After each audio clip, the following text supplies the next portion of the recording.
Alright, in this video I'm going to show you how to submit a request to get reimbursed for your miles. If you travel in between schools or on district business, you can submit this form to get a check from business office for your miles. So to do this, you click on Departments and then Business Department. Down here on the left hand or right hand side, you click on Check Request. It's going to come up and it's going to ask for your email address and password. If you've used this site before, this is our Microsoft Office 365 site. If you've used this before, your email address might already be in here. If that's the case, you can just click on it. But if it isn't, you can enter your email address here. Click into password. When you click into password, it's going to think for a second. It's going to take you to our district's sign-in page, and you can put in your password. This is the same password as your computer login, your network password, your email login, all those passwords. It's the same password as all of those. You can choose to save it or not. I'll say no. It's going to come up here in a minute after it's done thinking. And it says expense approval. So you want to create a new. So you're going to create new. You have two options, check request or mileage reimbursement. You want to do mileage reimbursement. Request details. Title can just be mileage. First approver would be your principal. So I will pretend today, well actually my boss is on there, so I'll put him on there. And then second approver would be, let's see, Joe. For this it would be Joe, the business manager. Put your name in here. Your position,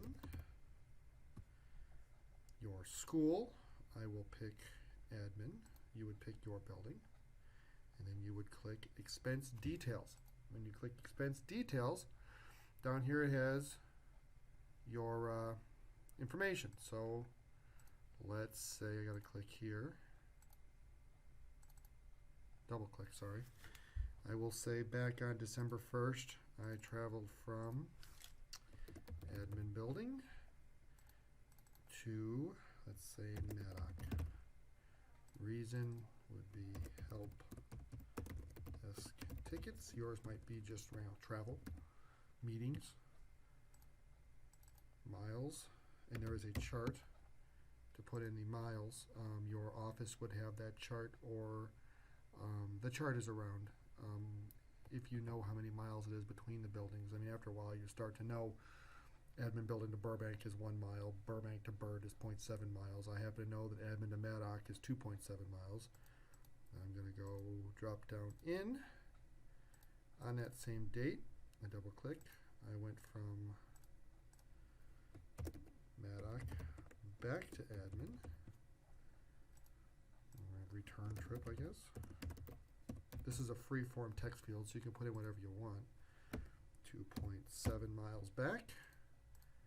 And it's in district.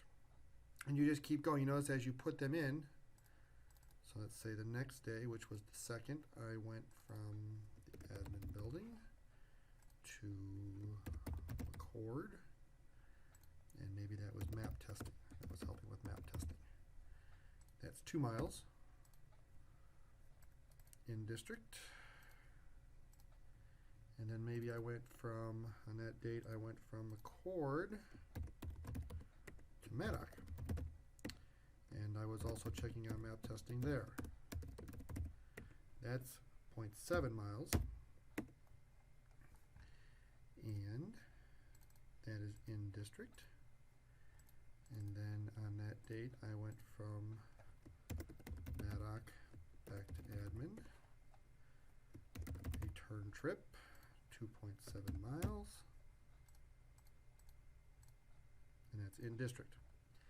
If I had a conference, maybe the next, let me scroll down here, the next on the 5th, I went from admin to a conference, spell it correctly, and I put Power School training, and maybe that was a 24-mile trip. And that was out of district, so I'm going to put out of district. Once you're done, putting in all your miles. Up here at the top, it's going to tell you how much your check is going to be, and that's based as an IRS rate, a per miles. I think it's something in the neighborhood of 45 or 50 cents a mile. So it will calculate that for you. Once you click Save Changes,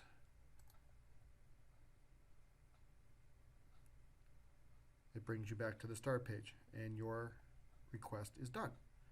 And then you can either edit it or send to approve. Or you can print it. If you want to print a copy for your records, you can do that. But if you're done, you can go send to approve. So what you could do is you could come in here and start, like, every day or every couple days, put in your travel, keep up with it, and then at the end of the month, or at the end of the quarter, I guess it is, click send to approve, and it will send it off for the various people to approve. So I just hit send to approve, request successfully sent for approval. If I wanted to print it, I could. If you come back to my requests, oh, sorry, I gotta go back to Expense Approval Pro, my fault. And I want to go, and there's my request. It's pending approval. If I want to take a look at it, I can click View over here, and I'm back. So that's how you do online mileage requests.